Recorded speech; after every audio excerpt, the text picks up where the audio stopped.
বৰপেটাৰ ভেল্লাত প্ৰাক্তন আলফা ঐক্যমঞ্চৰ সভাত অনুপ চেতিয়া। এপ্ৰিলৰ ৮, ৯ আৰু ১০ মাৰ্চত শোণিতপুৰ জিলাৰ তেজপুৰৰ বান থিয়েটাৰ ৰংগমঞ্চত অনুষ্ঠিত হ'ব প্ৰাক্তন আলফা ঐক্যমঞ্চৰ তৃতীয় অধিৱেশন। সমগ্ৰ ৰাজ্যৰ প্ৰাক্তন আলফা সদস্যসকলক সংগঠিত কৰি তোলাৰ প্ৰচেষ্টাৰে তেজপুৰত অনুষ্ঠিত হ'বলগীয়া প্ৰাক্তন আলফা ঐক্যমঞ্চৰ অধিৱেশনক লৈ সম্প্ৰতি তৎপৰ আলফাৰ প্ৰাক্তন সচিব অনুপ চেতিয়া। তেজপুৰত অনুষ্ঠিত হ'বলগীয়া অধিৱেশনৰ পূৰ্বে ৰাজ্যৰ প্ৰতিখন জিলাৰ প্ৰাক্তন আলফাসকলক সংগঠিত কৰি ফুৰিছে অনুপ চেতিয়াই। আজি বৰপেটাৰ ভেল্লাত বৰপেটা জিলাৰ প্ৰাক্তন আলফা সদস্যসকলক সংগঠিত কৰাৰ লগতে নতুন জিলা সমিতি গঠন কৰে।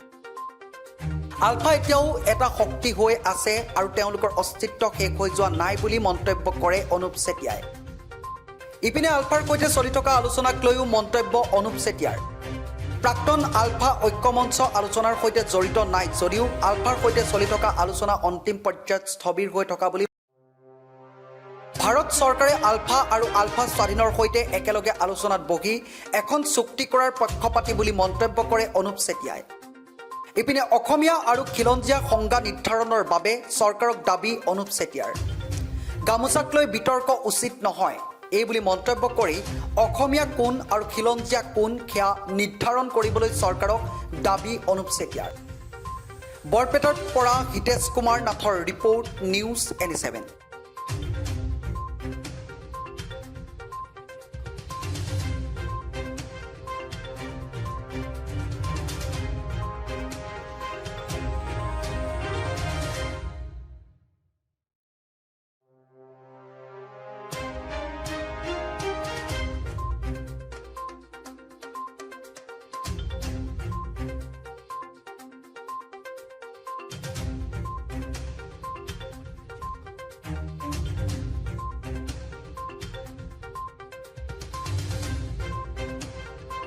মই 2015 চনত বাংলাদেশৰ পৰা প্ৰত্যাৱৰ্তনৰ পিছত 16 চনত দেখিলোঁ যে আমাৰ সতীৰ্থসকলৰ মাজত বহুবিধ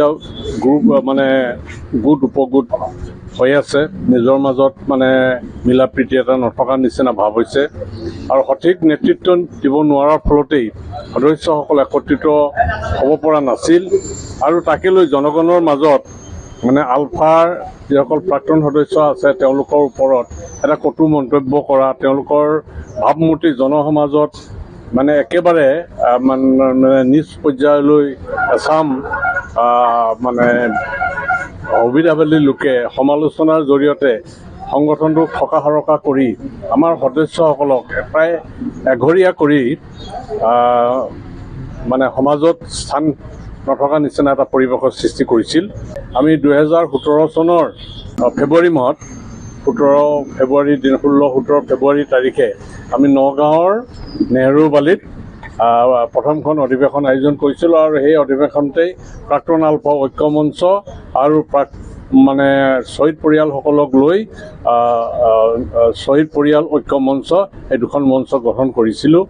এতিয়া আকৌ নতুনকৈ সকলোবিলাক অসমৰ যিমানবিলাক প্ৰাক্তন আলফা সদস্য আছে তেওঁলোকক ঐক্যবদ্ধ কৰি অহা 8, 9 আৰু 10 তাৰিখে শোণিতপুৰ জিলা তেজপুৰৰ বান থিয়েটাৰ ৰংগমঞ্চত আমি এখন অধিৱেশন আয়োজন কৰিছোঁ আৰু অধিৱেশনত আমি অসমৰ চুকে কোণে যিমানবিলাক প্ৰাক্তন আলফা সদস্য সিঁচৰিত হৈ আছে তেওঁলোকক লৈ পেলাই এখন অধিৱেশন কৰি আমি এটা কথা আমি অসমত জনগণৰ মাজত বা অসমবাসীৰ ওচৰত আমি প্ৰমাণ কৰিব বিচাৰোঁ যে আলফাও এটা এতিয়াও শক্তি হৈ আছে, তেওঁলোকৰ অস্তিত্ব এতিয়াও শেষ হৈ যোৱা নাই, তেওঁলোকে অসমৰ জাতীয় জীৱনত অসমৰ সৰ্বাংগীন উন্নয়নৰ কাৰণে তেওঁলোকে কাম কৰি যাব ঐক্যবদ্ধ হৈ।